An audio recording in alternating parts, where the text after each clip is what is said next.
Imagine you want to surprise one of your regular opponents that he knows that you played 1d4. You played a lot of times against him. But this time you decide to open with e4 and play the Spanish for knights. That's my case. I did that in January. And yeah, while it is surprising that I played the Spanish for knights, as I've never played it, it is curious because I have a Chessable course on this subject. Yeah, I created a course on something I have never played because I teach it in my lessons. Yeah, and teach it and I learn it at the same time, meeting an international master that I usually meet. And instead of playing my normal d4, I decided to play the Spanish for knights. And this is what happened. Let me show you. e4, e5, knight f3, knight c6, knight c3, knight f6, and bishop e5. Yeah, this is the Spanish for knights. Yeah, we're threatening the e-pawn. Yeah, I mean, we're trying to capture the c6 knight and capture the e-pawn, putting pressure at least, and we enable castle as well. So bishop b4, the main line, the old main line, the symmetrical variation. Yeah, after bishop b4, we cannot take because they will capture on c3 and regain the pawn by capturing on e4. So this is, yeah, useless. So our idea is to castle, and after castle d3. And now, yeah, we're threatening bishop takes c6 and capturing the e-pawn. So they play d6, and well, this variation can be called a pin variation. Yeah, this is pretty old. Yeah, Capablanca played it very often. Yeah, besides the Spanish, he played the Spanish for knights. Yeah, he's got some really interesting games with it. So after bishop g5, we're threatening knight d5. So black decides to get rid of this knight. Bishop takes c3, b takes c3, and queen e7. Yeah, it's hard for them to break the pin. I mean, playing h6, bishop h4, g5 is wild, and we can play knight takes d5, h takes d5, bishop takes d5, and we are threatening f4. Yeah, as the pin is really strong, and this is almost winning for white. Without the almost, this is winning for white. So after queen e7, now rook e1, a normal move, defending e4 and preparing d4, h6, bishop h4, and knight d8. But now after knight d8, the knight is coming to e6, to f4, and to g6 to break the pin, and also is enabling c6. So everything seems pretty normal for black. But okay, we have the bishop pair, and we are trying to open the position. Yeah, this bishop is really strong. They are trying to neutralize it. After d4, my opponent played c6. Yeah, more common is knight e6. And here there is a tactical variation. After d takes e5, d takes e5, knight takes e5, they play queen c5. Yeah, they are winning a piece. But we are going to have a beautiful compensation, a beautiful attack after bishop takes f6, g takes f6, and knight g4. Yeah, and we are getting to f6 mainly, and with the help of the e-pawn, yeah, we are going to build a very difficult attack. Yeah, I got into details in my course. I really encourage you to give it a look, and yeah, if you like the Spanish for knights, this can help you building a repertoire. So after d4, he played c6, bishop d3, the normal move. I don't like bishop c4 as much, because even when it is a more active place, I can face bishop e6, and well, I prefer to keep the bishop pair, so I played bishop d3, and now bishop g4. Yeah, it's becoming difficult to move because knight e6 is always, yeah, leaving this one undefended, and the queen cannot go away because then we can play bishop takes f6, opening the position of the king. So bishop g4 is normal to take some pressure off the e-pawn. So I played h3, bishop h5. Yeah, giving the bishop pair is nice for us, bishop pair against knight pair. It's a tough battle, but I think we're doing better after something like knight e6, putting pressure on d4. Yeah, this one would be interesting to even sacrifice it. I don't know. I'm not sure. Probably queen e3 is normal, completely normal. Yeah, we defend this one, and yeah, we keep the bishop pair. But I couldn't be surprised if we have a way to sacrifice it, something like rook b1, and if they take the pawn, e takes d4, c takes d4, knight takes d4, something like queen e3. And the pressure on f6, the ability of our pawns to come forward, I mean f4, e5, the pawn on b7 being attacked. So I think we have several good options there, even being a pawn down. So after h3, he decided to go to h5, keeping the tension. But then I played g4, and his bishop, is really on a tough spot. But yeah, here I focus on the knight rather than on the bishop. This knight is not playing at all. So I decided to play d5 to restrict it and to leave it there, for the rest of the game. If I can. Well, this is a difficult thing to do, of course, but at least for now I gain space. Other choice, really entertaining one, is c4. Yeah, the idea is answering e takes d4 by the surprising c5. Yeah, we want to get rid of this pawn, and after d takes e5, of course, e5. Yeah, this is the idea. We want to play e5, and yeah, c4 can be an interesting way to do it.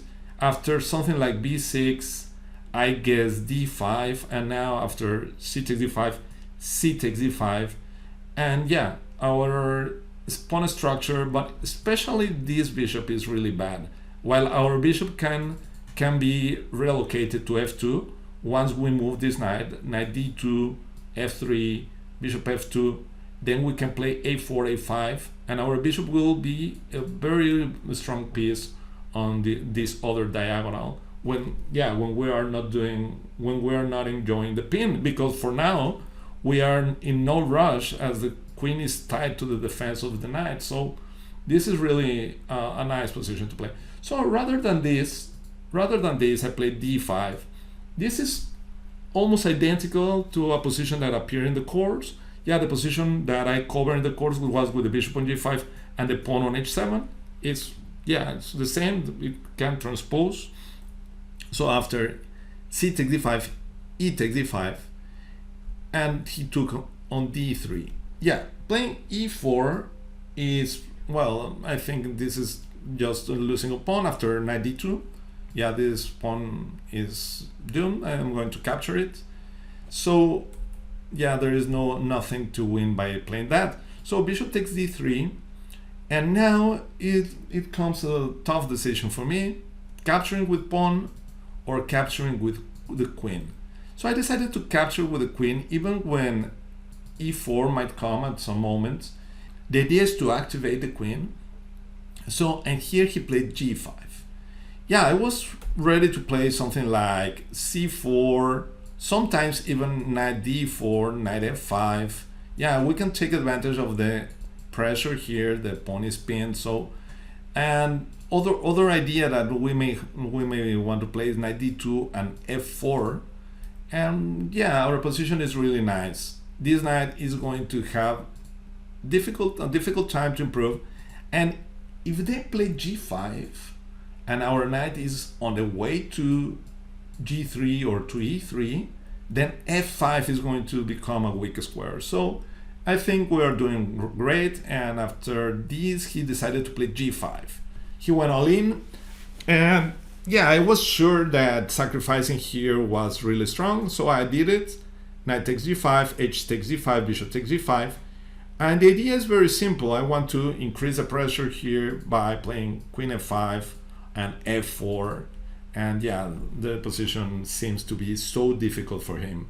So he came with the king to g7. Now he's about to move his queen. Yeah, now the queen is free to go, but I came to f5, and this is a really nice position. He thought for a long while. He was sort of desperate. I could feel it. Yeah, because now I have a lot of strong ideas. Rook e3, rook f3, putting extra pressure on f6. I can play f4 as a way to put pressure here. and I can do something else. Bishop h4 followed by queen g5 and capture the knight on f6. So this was really interesting, and I think it's really promising for white. So he decided to give the piece back. Yeah, he played for practical chances. So he decided to play knight e6, giving the piece back as a way to play for practical chances. And this was very clever from him, because now I have to take, d takes e6, f takes e6. I gotta go out of here, queen d3. Yeah, and while I have an extra pawn, you can see that the position is really wide open, and yeah, it's a little bit shaky. Yeah, his king is even more exposed than mine, but yeah, this can go either way in a time pressure, typical from a rapid game. So that was a nice practical decision. After rook ac8, I bring the rook to d1, putting pressure on d6, rook c6, defending the pawn. And now it's difficult to come up with something, so I decided to play queen g3, trying to bring the queen to h4 sometimes, I guess, to bring the rook to e3, to f3. He played queen f7, and I decided to play f4. Knight h7, queen h4. Probably rook f1 was better, but now I was all in, so I decided to play queen h4, threatening bishop h6. Yeah, this pawn is not important now. So he played queen g6. Yeah, knight takes g5 was a good move. Queen takes g5 and king h7. And well, the position is really complicated, as now I'm not able to capture as the queen is entering, and at least we're going to, yeah, and then at least this is going to be a perpetual check. So after queen h4, king g8, f takes e5, at least now I defend the f2 square. Yeah, that was really tough to come up with in this kind of game. Yeah, we were both in 10 trouble. So he played queen g6. After bishop e7, he played rook takes f4, bishop takes d6, and you can see the strength of this bishop. The bishop is coming to e5.